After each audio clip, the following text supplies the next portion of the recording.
Friends, chapter 8 के नक्शा के पार्ट 1 में हमने पेज नंबर 112 से 116 तक के चैप्टर को कवर किया था।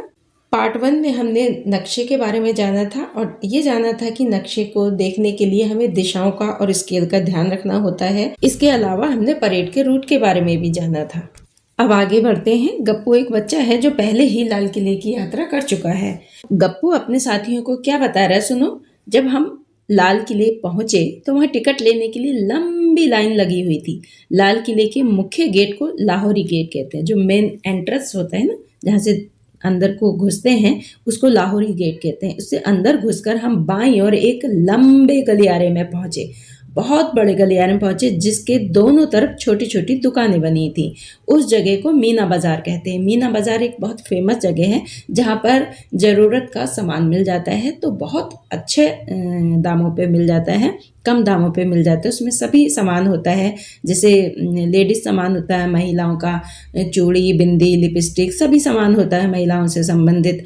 और दूसरे कपड़े का बाजार भी होता है। वहाँ पर बहुत सारी छोटी मोटी दुकानें होती हैं, बड़ी दुकानें भी होती हैं, तो सभी तरह की दुकानें वहाँ पर होती हैं। उसे मीना बाजार बोलते हैं। तो वहाँ से मैंने अपनी बहन के लिए चूड़ियाँ खरीदी। देख रहे हैं आप यहाँ पे मीना बाजार की कुछ सीन। नक्कार खाना, जहाँ ड्रम बजाकर राजा का संदेश सुनाया जाता था। जब राजा कोई आदेश देता था तो राजा के जो सेवक होते थे वो राजा के आदेश को, एक बहुत बड़ा ढोल होता था, उस ढोल को बजाकर राजा के आदेश को सुनाते थे। यहाँ पर देखिए दीवाने आम है, रंग महल है, फिर दीवाने खास है।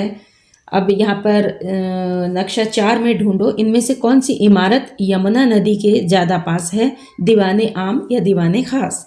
यहाँ पे देखिए यमुना नदी है। यमुना नदी ये मैप में थोड़ी सी दिखाई है, लेकिन पूरी बहुत लंबी होकर इधर से जा रही है, पूर्व दिशा की तरफ से भी जा रही है ना।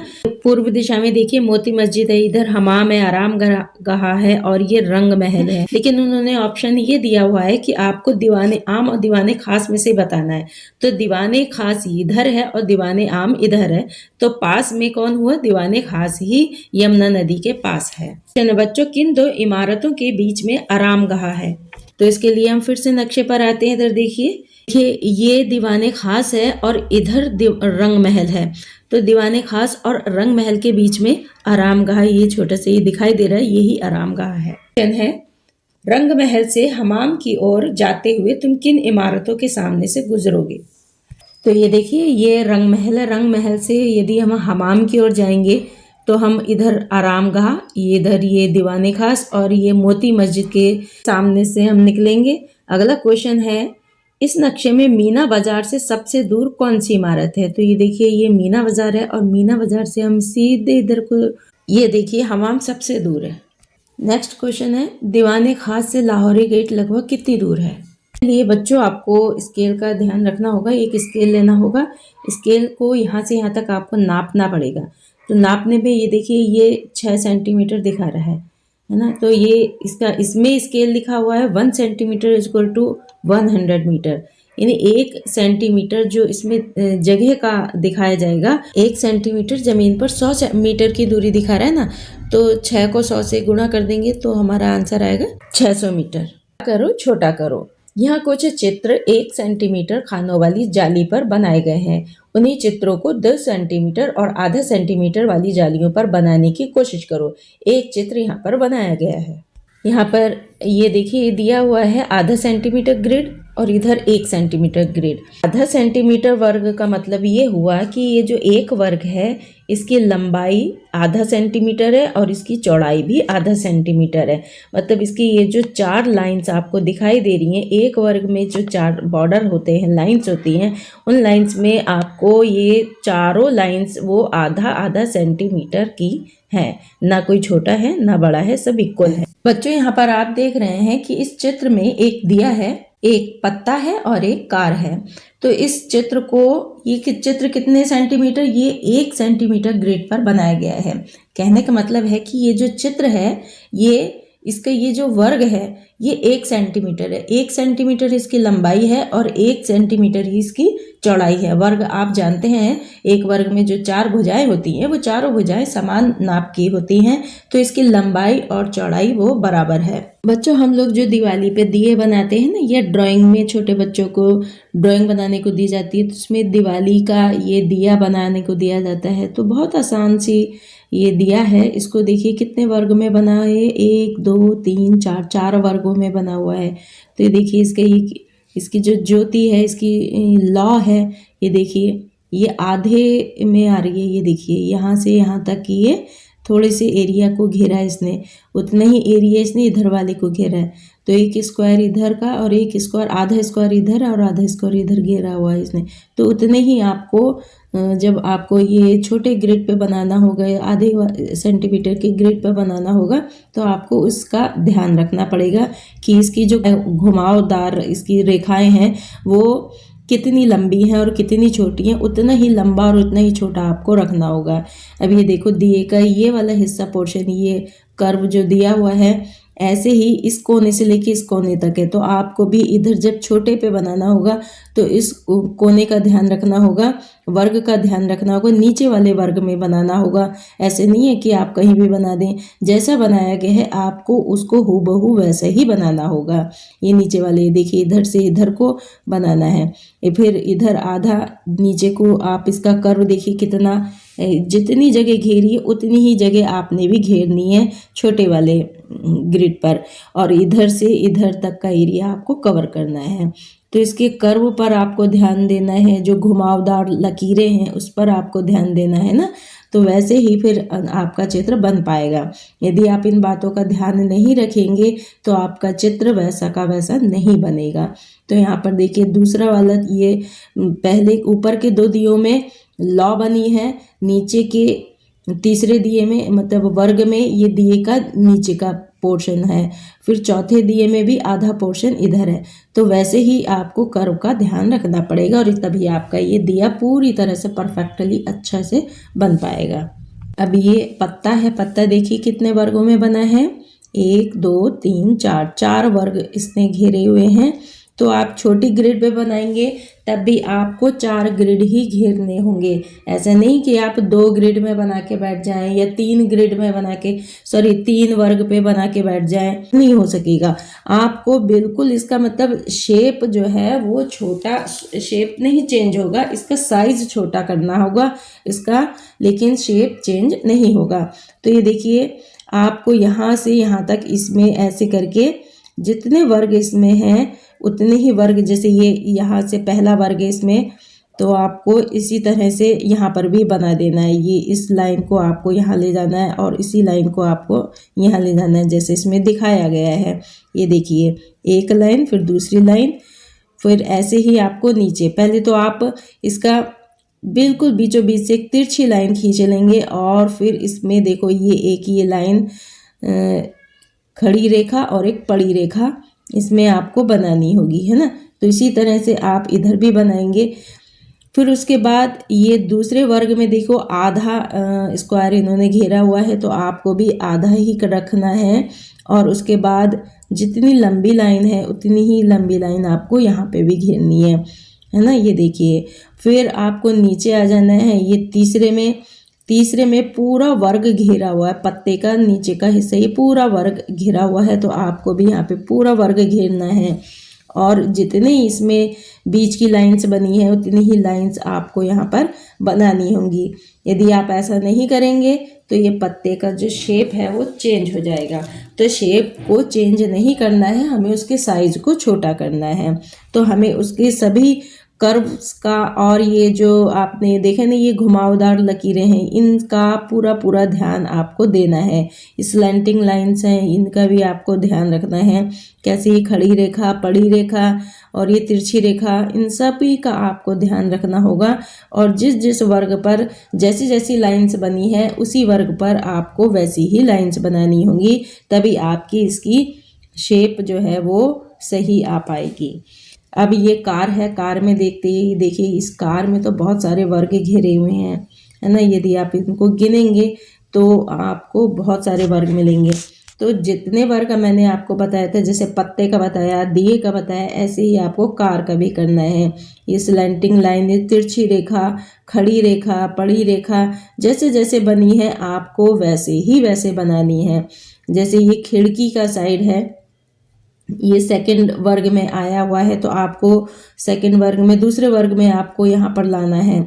ऐसे ही आपको इधर का एरिया पूरा कवर किया हो तो आपको भी पूरा कवर करना है। जो थोड़ा सा कवर है वो आपको भी थोड़ा सा ही कवर करना है। ये देखिए पहिए जो है, पहिए का सर्कल है, ये पहिए पूरा इसमें वर्ग जो है दिया हुआ है, पूरे वर्ग के अंदर है, तो इसमें भी आपको ये वर्ग में पूरा अंदर कर देना है। ये नहीं कि आपने उस पहिए को इस वर्ग से बाहर निकाल दिया ना, तो आपकी जो शेप है वो चेंज हो जाएगी और वो कार का पहिया सही नहीं बनेगा, कार की शेप चेंज हो जाएगी। तो ऐसे ही आपको गोले का, खड़ी रेखा का, पड़ी रेखा का, तिरछी रेखा का, सभी का आपको पूरे ऐसे ही ध्यान रखना पड़ेगा, तभी आपका पूरा परफेक्टली नक्शा बन पाएगा, आपका चित्र बन पाएगा। 17 वर्ग में ही आपको कार ड्रॉ करनी है। यदि आप कम में लेंगे या अधिक में कर देंगे तो कार की शेप चेंज हो जाएगी। तो इसलिए आपको पूरा ध्यान रखना है कितनी खड़ी रेखा है, कितनी पड़ी रेखा है, और ये कार का पहिए का, कार की ये नीचे की ये हिस्सा, ये हेडलाइट, ये खिड़की, ये सब आपको बैकलाइट, ये सब आपको पूरा ध्यान रखना होगा। कितने वर्ग में बना है उतने ही वर्ग में आपको ये कार बनानी होगी। इस तरह से आपका ये पूरा चित्र तैयार हो जाएगा। तो बच्चों, किसी भी चित्र को हम ग्रिड की सहायता से छोटा या बड़ा कर सकते हैं। यदि हम इस चित्र को और बड़ा करना चाहें, ये दिया आप और बड़ा बनाना चाहें, तो आप 4 सेंटीमीटर ग्रिड पर भी बना सकते हैं, तभी ये आपका दिया बड़ा हो जाएगा, है ना। ये देखा ना आपने, हमने एक छोटे से दिए को 1 सेंटीमीटर ग्रिड पर बनाया तो मीडियम साइज का हो गया, फिर 2 सेंटीमीटर ग्रिड पर बनाया तो और बड़ा हो गया। ऐसे ही आप 4 सेंटीमीटर ग्रिड पर बनाएं या 6 सेंटीमीटर ग्रिड पर बनाएं तो ये और ज़्यादा बड़ा हो जाएगा। तो किसी भी चित्र को हम वर्गों की सहायता से छोटा या बड़ा कर सकते हैं। यहाँ पे बच्चों आगे कह रहे हैं कि एक खाने की भुजाओं को दुगना बड़ा बनाया गया है, क्या इसका क्षेत्रफल भी दुगना बढ़ेगा? करके देखते हैं। ये देखिए, ये 1 सेंटीमीटर भुजा वाले, हमने 1 सेंटीमीटर भुजा वाले इस पर ये बनाया गया है भुजा गुणा भुजा, यानी 1 सेंटीमीटर भुजा कितनी है, 1 सेंटीमीटर, गुणा का निशान लगाएंगे और 1 सेंटीमीटर ही उसकी भुजा है, तो 1 सेंटीमीटर को 1 सेंटीमीटर से हम गुणा कर देंगे तो हमारा आंसर कितना आ जाएगा?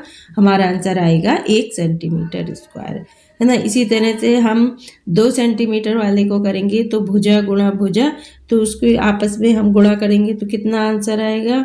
4 2 2 4 स्क्वायर सेंटीमीटर हमारे इसका आंसर आ जाएगा। तो क्या यहाँ पर ये दुगना हुआ? नहीं, ये दुगना नहीं हुआ, ये तो 4 गुना हो गया। तो एक खाने की भुजाओं को अगर दुगना बनाया गया है तो उसका क्षेत्रफल दुगना नहीं होगा, बल्कि उसका क्षेत्रफल 4 गुना बढ़ जाएगा। ये परेड वाले रास्ते नक्शा 3 से लिया गया एक छोटा सा हिस्सा है। क्या तुम पहचान सकते हो कि नक्शे का कौन सा हिस्सा? बिल्कुल हम पहचान सकते हैं। ये देखिए, ये आपको ये हेक्सागन का आधा हिस्सा दिखाई दे रहा है और यहाँ लाल निशान भी है ना, ये तो इससे हमें ये पता चल जा रहा है कि ये वाला हिस्सा है। इसको ही देखिए, हमें ये देखिए, ये लाइन से ये दिखाई दे रही है, ये वाली लाइन इधर दिखाई दे रही है, ये लाइन इधर दिखाई दे रही है, और ये सर्कल ये है, ये सर्कल ये है, ये सर्कल ये, तो ये हिस्सा जो है हमने पहचान लिया है कि ये कौन सा हिस्सा है नक्शे का। अब आइए देखिए, अब इसे 2 सेंटीमीटर ग्रिड में बड़ा बनाने की कोशिश करो। याद रखना कि नक्शे की आकृति ना बदले। तो जैसे हमने आपको वहाँ पे बड़ा करके दिखाया था दिया, पत्ता, कार को, है ना, तो यहाँ पर भी आपको इस चित्र को, इस मैप को बड़ा करके यहाँ पर दिखाना है। इसकी आकृति बिल्कुल नहीं बदलनी चाहिए। हाँ, साइज ज़रूर बड़ा हो जाएगा इसका, लेकिन इसकी शेप जो है वो, ये देखिए, ये जो हिस्सा है आपको, ये हेक्सागन का इधर वाला हिस्सा ये इधर आएगा, ये सेकंड ग्रिड पर है ना ये, तो आधा इसमें सेकंड ग्रिड है, वो सॉरी सेकंड वर्ग है, और आधा ये तीसरा वाला वर्ग है। तो ये आपको दूसरे और तीसरे वर्ग में आपको स्टार्ट करना है। ये यहाँ से कॉर्नर से लेकर आपको इसी तरह से बनाना है। तो इधर से देखिए ये लाइन है, तो इधर से भी आपको इधर से लाइन बनानी होगी। जितनी लंबी इधर की लाइन है उतना ही स्थान आपको इधर से भी घेरना होगा। तो ये तभी आपका ये पूरा परफेक्टली बन पाएगा। तो इस तरह से आपका ये नक्शा पूरी तरीके से आकृति इसकी बन जाएगी। अगर हम परेड के पूरे रास्ते को आधा सेंटीमीटर की ग्रिड पर बनाने की कोशिश करें तो उसका स्केल क्या होगा? नक्शे पर 1 सेंटीमीटर जमीन पर 1 किलोमीटर के बराबर होगा, या नक्शे पर आधा सेंटीमीटर जमीन पर 1 किलोमीटर के बराबर होगा, या नक्शे पर 2 सेंटीमीटर जमीन पर 1 किलोमीटर के बराबर होगा। अब समझिए, मानचित्र पर विजय चौक और इंडिया गेट के बीच की दूरी कितनी है? 4 सेंटीमीटर है। तो यहाँ पर स्केल क्या है? यहाँ पर स्केल है 2 centimetre is equal to 1 kilometre, यानी स्केल है 2 सेंटीमीटर नक्शे पर दिखा रहा है और 1 किलोमीटर जमीन पर है।